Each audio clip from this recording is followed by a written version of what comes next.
Selamat malam, saudara-saudari dalam Yesus Kristus. Selamat bertemu kembali dalam renungan malam. Ye shall receive power, atau engkau akan menerima kuasa, oleh Ellen G. White, tanggal 23 September 2025. Mari kita berdoa. Bapa kami yang di sorga, Allah pencipta langit dan bumi, laut beserta segala isinya, satu-satunya Allah yang benar, yang kami sembah selalu melalui anak-Mu, Yesus Kristus. Kami bersyukur dan berterima kasih atas penyertaan dan perlindungan Bapa sepanjang hari dalam pekerjaan maupun aktivitas kami. Pada saat ini, kami siap mendengarkan firman-Mu. Ajarlah kami agar dapat mengerti firman-Mu dan menghidupkannya dalam kehidupan kami sehari-hari. Besertalah dengan kami sepanjang malam ini, ya Bapa. Kami persembahkan doa ini di dalam nama Yesus yang adalah Tuhan dan Juru Selamat kami. Amin. Renungan malam ini akan dibacakan oleh Saudari Keisha Rahel Sidabutar. Kepada Saudari Keisha, kami persilahkan. Selamat malam saudara-saudari sekalian. Renungan malam kita 23 September 2025 berjudul Murid-Murid. Ayat ini terdapat di dalam Kisah Para Rasul 4 ayat 33 berbunyi, "Dan dengan kuasa yang besar, rasul-rasul memberi kesaksian tentang kebangkitan Tuhan Yesus, dan mereka semua hidup dalam kasih karunia yang melimpah-limpah." Setelah penyaliban Kristus, para murid menjadi seperti kawanan domba yang tak berdaya dan putus asa. Seperti domba tanpa gembala. Guru mereka telah ditolak, dihukum, dan dipaku di kayu salib yang hina. Dengan nada mencemooh, para imam dan penguasa Yahudi menyatakan, orang lain ia selamatkan, tetapi dirinya sendiri tidak dapat ia selamatkan.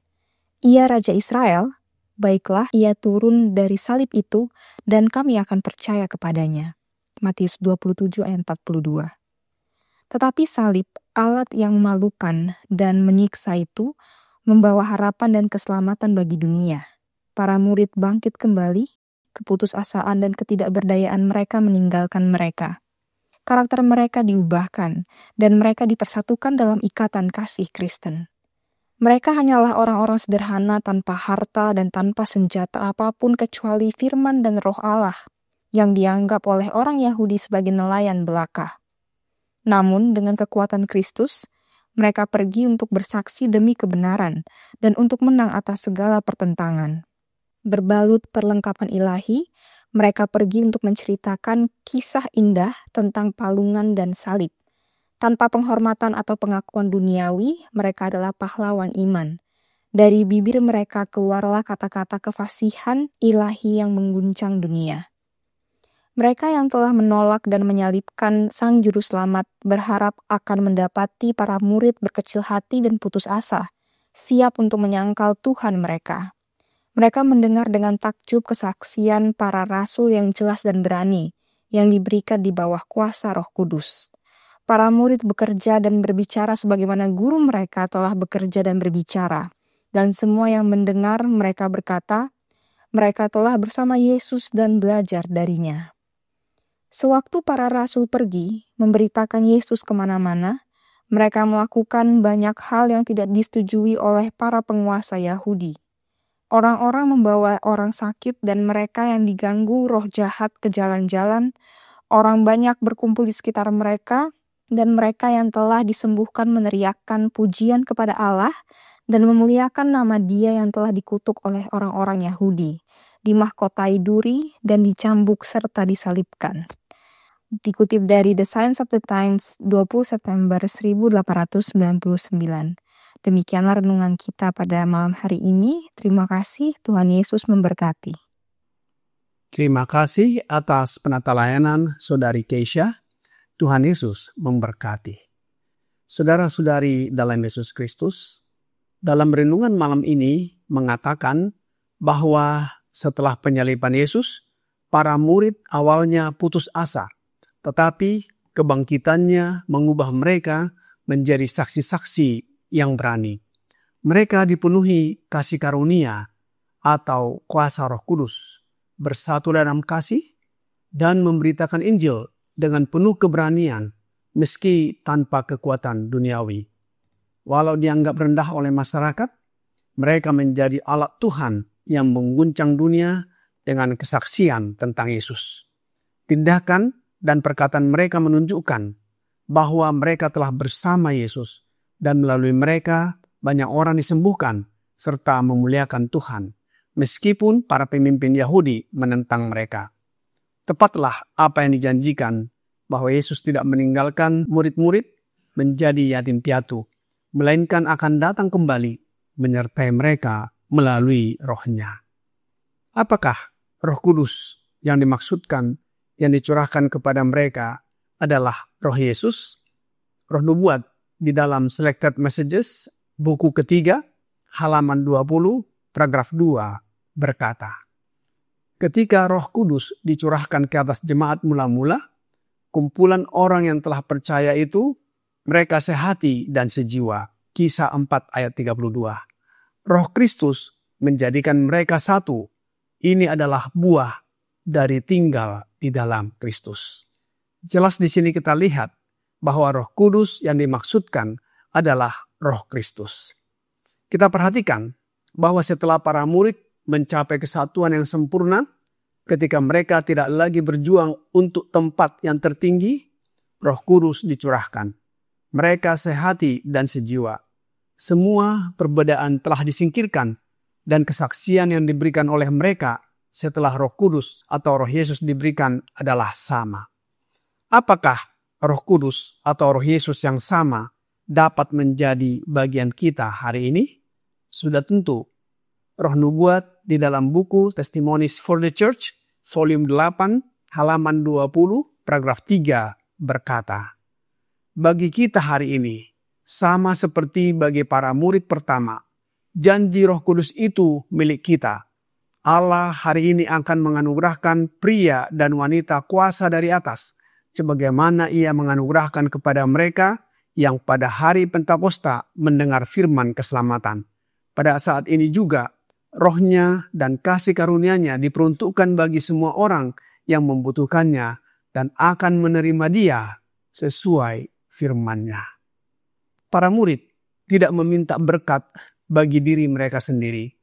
Mereka dengan penuh kuasa memberitakan kebangkitan Yesus dan jemaat hidup dalam kasih karunia yang melimpah. Tidak ada yang berkekurangan karena orang-orang yang memiliki harta menjualnya dan menyerahkan hasilnya kepada para rasul untuk dibagikan sesuai kebutuhan. Salah satu contohnya adalah Yusuf atau disebut Barnabas, kisah 4 ayat 36, yang menjual ladangnya dan menyerahkan uangnya kepada para rasul. Mereka dibebani dengan beban jiwa-jiwa. Injil harus diberitakan sampai ke ujung bumi. Apa yang terjadi kepada para murid setelah turunnya Roh Kudus? Roh nubuat di dalam Christian Service, halaman 254, paragraf 2 berkata, setelah turunnya Roh Kudus, para murid begitu dipenuhi dengan kasih kepadanya atau Kristus, dan bagi mereka yang untuknya Dia mati, sehingga hati mereka luluh oleh kata-kata yang mereka ucapkan dan doa-doa yang mereka panjatkan. Mereka berbicara dalam kuasa Roh, dan di bawah pengaruh kuasa itu, ribuan orang bertobat. Saudara-saudari dalam Yesus Kristus, semangat untuk Allah menggerakkan para murid untuk bersaksi tentang kebenaran dengan kuasa yang besar. Bukankah semangat ini seharusnya membakar hati kita dengan tekad untuk menceritakan kisah kasih penebusan tentang Kristus dan Dia yang disalibkan? Bukankah Roh Allah akan datang hari ini sebagai jawaban atas doa yang sungguh-sungguh dan tekun dan memenuhi manusia dengan kuasa untuk melayaninya? Lalu, mengapa gereja atau jemaat begitu lemah dan tanpa roh sekarang ini? Roh nubuat dalam buku Testimonies for the Church, volume 8, halaman 21, paragraf 2 berkata, demikianlah mungkin sekarang. Hendaknya orang Kristen menyingkirkan segala perselisihan dan menyerahkan diri mereka kepada Allah untuk menyelamatkan mereka yang terhilang. Hendaknya mereka memohon dengan iman berkat yang dijanjikan, dan itu akan datang. Pencurahan Roh Kudus pada zaman para rasul adalah hujan awal, dan hasilnya sungguh mulia. Namun, hujan akhir akan lebih melimpah. Saudara-saudari dalam Yesus Kristus, Kristus menyatakan bahwa pengaruh ilahi Roh Kudus-Nya akan menyertai para pengikutnya sampai akhir. Namun janji itu tidak dihargai sebagaimana mestinya. Dan oleh karena itu, penggenapannya tidak terlihat sebagaimana mestinya. Janji Roh Kudus adalah hal yang jarang dipikirkan. Dan hasilnya hanyalah apa yang mungkin diharapkan.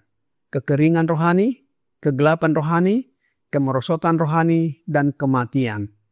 Jika karunia-karunia roh adalah milik mereka, murid-muridnya yang paling miskin dan paling bodoh akan memiliki kuasa yang akan berfirman dalam hati.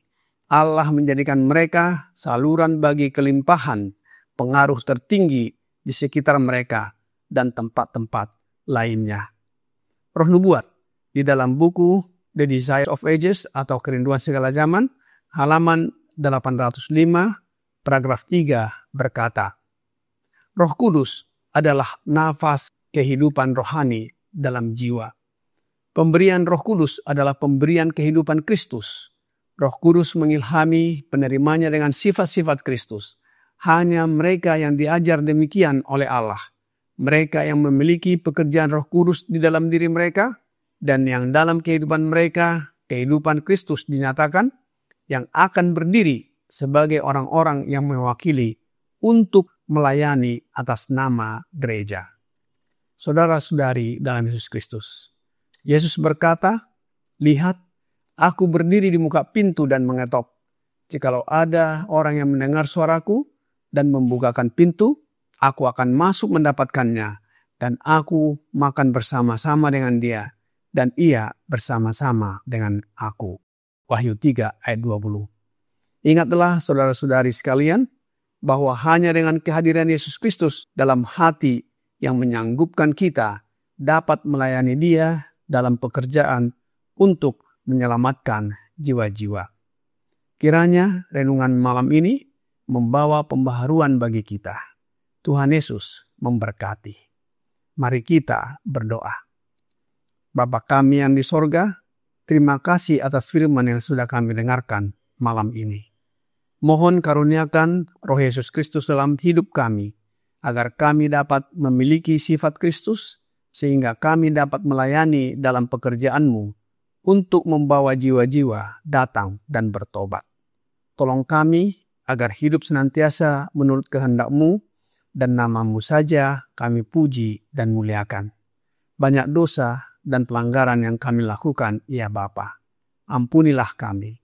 Kami persembahkan doa ini hanya melalui anak-Mu, Yesus Kristus, yang adalah Tuhan dan Juru Selamat kami. Amin.